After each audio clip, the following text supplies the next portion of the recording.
Olá a todos, meu nome é Edilson Soares da Silveira, eu sou doutorando em Ciências Ambientais e Sustentabilidade Agropecuária na Universidade Católica Dom Bosco. Nós vamos trabalhar hoje com uma área da visão computacional conhecida como matriz de co-ocorrência. O que vem a ser a matriz de co-ocorrência? Bom, na visão computacional, nós definimos matriz de co-ocorrência como sendo um método de processamento de imagens utilizado para caracterizar texturas. Textura, na verdade, é um aspecto de uma determinada superfície. A textura ela pode nos fornecer diversas informações, como, por exemplo, se a superfície ela é lisa, ou ela é ondulada, ela é macia, ou ela é rígida, rugosa, etc. E esse tipo de sensação em relação a uma determinada textura, ela pode ser tanto visual como tátil, ou uma ou outra. Aqui nós temos algumas imagens de texturas, de algumas imagens digitalizadas, onde nós podemos observar diversos tipos de aspectos diferenciados com a tonalidade cinza, que vai ser hoje aqui na nossa explicação, a cor que está relacionada com a matriz de co-ocorrência. Muito bem, vamos começar falando primeiro o conceito de pixel. Pixel são essas pequenas unidades que em conjunto elas acabam nos formando uma imagem inteira. Em outras palavras, é o menor ponto. É o menor ponto que forma uma imagem digital. Sendo que o conjunto de milhares de pixels forma para a gente uma imagem inteira, como nós estamos vendo aqui com a imagem do personagem Mario Bros, ou então aqui do Sonic, com várias tonalidades. Cada unidade dessa aqui nós chamamos de pixel. Muito bem. A matriz de co-ocorrência, na verdade, é um tipo de processamento de imagens que pode definir várias combinações de valores de intensidade de pixels. E esses valores de intensidade de pixels nós chamamos de níveis de cinza que ocorrem em uma imagem. Os pixels analisados vão corresponder a diversos níveis de cinza na matriz de co-ocorrência. Então vamos lá. Para trabalhar então com a matriz de co-ocorrência de textura, considera-se a relação entre dois pixels por vez, um chamado de pixel referência e outro de pixel vizinho. Por exemplo, aqui nós temos 1, 2, 3, 4, 5, 6, 7, 8, 9 pixels, todos eles representados por letras do alfabeto. Bom, na matriz de ocorrência, por exemplo, se nós pegarmos aqui um pixel como referência, o B, por exemplo, é um pixel de referência. Os pixels que estão ao lado de B nós chamamos de pixel vizinho. Por exemplo, o A é vizinho de B, o C é vizinho de B. Vamos pegar o pixel E. Nós temos aqui vários vizinhos para o pixel E. O D, o F, lá em cima, o B, o H, também pode ser na diagonal. O A, o I, o C e o G. Agora, para o A, nós temos aqui alguns pixels vizinhos. Por exemplo, o B, o D, o E. E do lado esquerdo, na parte superior, como ele está aqui no canto, ele não apresenta pixel vizinho. Muito bem, a matriz de co-ocorrência ela pode ser definida como sendo IJD-θ, onde essas variáveis significam exatamente o que para a gente? Então vamos lá. O I e o J são pixels vizinhos. Por exemplo, se eu pegar o E, eu poderia dizer para vocês que os pixels vizinhos seriam o D e o F, que corresponderiam, por exemplo, olha lá, a I e J, que são pixels vizinhos. O D é a distância entre os pixels vizinhos. Por exemplo, se eu falar que o D é igual a 1, a partir do ponto D, o pixel que está a uma distância de uma unidade é o E. Por exemplo, poderia ser o A, poderia ser o G, para cima, Ou então, eu poderia dizer que a distância a partir de D é 2. Então, por exemplo, se eu pegar aqui o ponto D, pixel D, distância 2 eu vou ter quem, por exemplo? O F, ali, ó, 1, 2 unidades. E θ é a direção que se encontra os pixels. Você pode encontrar na horizontal, com ângulo de 0 graus, a 45 graus, a 90 graus, a 135 graus e aí por diante. Esses são os valores mais comuns utilizados em matriz de co-ocorrência. 0 graus, 45 graus, 90 graus e 135 graus. Vamos apresentar aqui agora como funcionaria uma matriz de co-ocorrência. Vale ressaltar que a matriz de co-ocorrência será sempre uma matriz quadrada. O que quer dizer isso? A matriz ela vai ser 4x4, ou 3x3, ou 2x2, ou 5x5. Por exemplo, ou várias outras situações.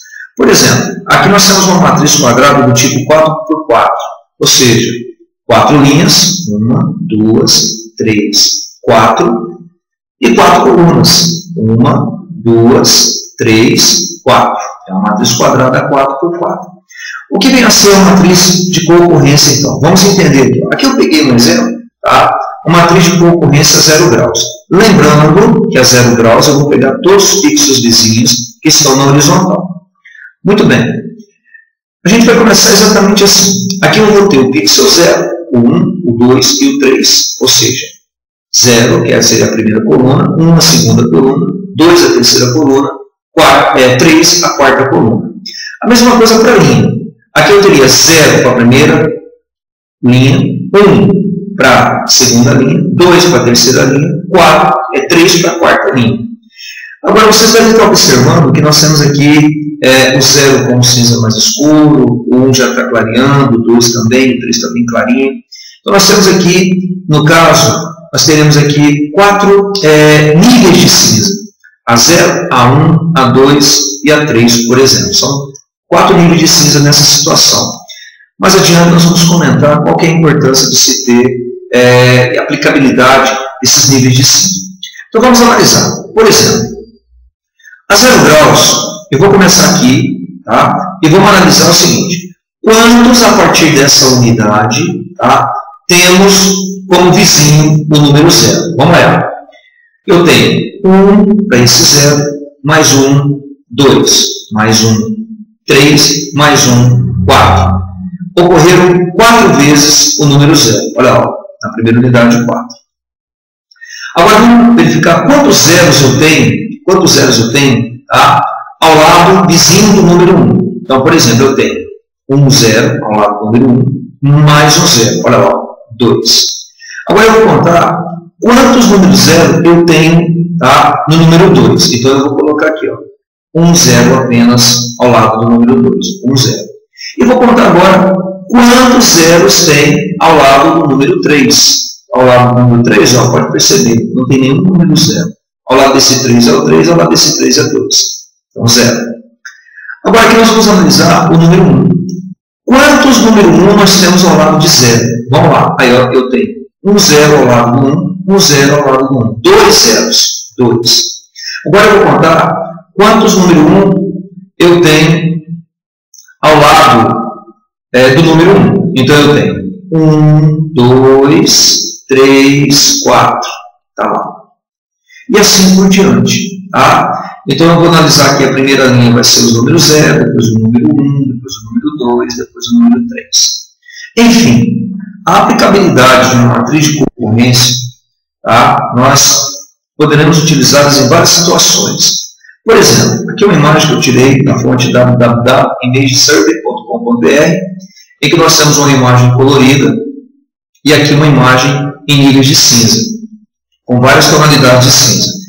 O objetivo dessa tonalidade, dessa variação de tonalidade de cinza, é exatamente nos fornecer algumas situações que, em condições normais, a gente não poderia visualizar. Ou seja, se transforma a imagem em uma imagem em tons de cinza usando um sistema de conversão de sua escolha. Um nível de cinza mais brilhoso ou menos brilhoso, onde você pode ressaltar algumas características do ambiente. Aqui dá para perceber que no nível de cinza nós podemos ver aqui, né, a tonalidade um pouquinho mais escura da massa que está unindo, por exemplo, os tijolos ou pedras, uma coloração mais cinza para a parede, cinza um pouquinho mais escuro para o piso, para o quadro, onde dependendo do nível de cinza você vai ter um destaque diferenciado.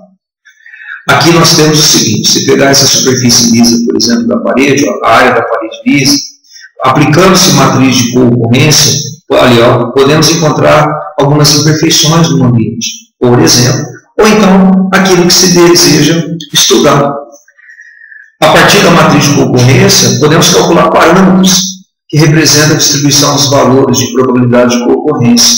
Em outras palavras, é uma forma de processar e analisar as imagens de regiões de interesse ou objetos de imagens. Como eu disse aqui, por exemplo, nessa parede, nós poderemos muito bem escolher um tipo de superfície rugosa, um tipo de imperfeição que pode aparecer ao se aplicar uma matriz de concorrência. Bom, vamos lá. Aqui, ó, ressaltando ainda mais, dá para ver os pixels de uma determinada característica que se deseja estudar de um determinado ambiente, por exemplo. E aqui algumas aplicações da matriz de concorrência. Em um inseto, que a tonalidade de cinza nos vai oferecer alguns tipos de características que talvez em situações de ambientes coloridos não poderíamos detectar. Podemos verificar, por exemplo, os omatídeos encontrados nos olhos compostos de insetos, as antenas, para perceber as nítidas segmentações encontradas no abdômen, nervuras das asas, por exemplo, é uma situação. Outra aplicabilidade muito interessante é em ressonâncias magnéticas, em que, através da utilização de matriz de concorrência, por exemplo, nós podemos encontrar algumas imperfeições nessas imagens, como aqui no caso, com presença de tumores, como vocês estão vendo, que foram destacados por um nível de cinza um pouquinho mais escuro. Aqui nós temos uma outra situação, em várias imagens de cérebro, onde algumas regiões podem ser observadas. Aqui nós temos algumas regiões com prováveis tumores de vários cérebros, em que a coloração cinza pode ser aplicada, por exemplo, na medicina. Aqui nós temos um estômago, um câncer pancreático, que dá para verificar nódulos, por exemplo, com a aplicabilidade da matriz de concorrência. E também na geografia, como por exemplo, a determinação da direção dos ventos, maremotos, tufões, por exemplo, e até mesmo em superfícies de ambientes que se deseja estudar. Por exemplo, aqui nós temos 8 imagens do mesmo ambiente, em que o tipo de nível de cinza aplicado de acordo com a matriz de concorrência nos dá um dado diferenciado. Por exemplo, essa imagem aqui está nos mostrando veios dos rios, com uma tonalidade de um cinza diferenciado, por exemplo. Aqui são superfícies rugosas desse mesmo ambiente, por exemplo. Aqui já dá para ver com um pouquinho mais de nitidez o ambiente aquático, desse determinado ambiente, por exemplo. E também até mesmo na melhor visualização de alvos para certos tipos de situações militares, como alvos militares, por exemplo. E até mesmo superfície de planetas ou de satélites, como é o caso da Lua, que as imperfeições de tonalidade de cinza, que nós podemos aplicar a matriz de concorrência, nos dá exatamente uma noção do tipo de ambiente que se encontra nesse determinado local.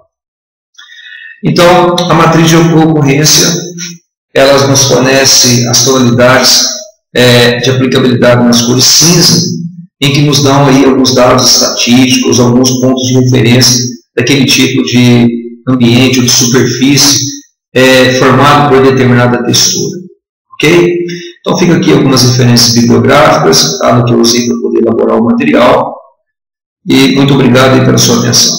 Um grande abraço.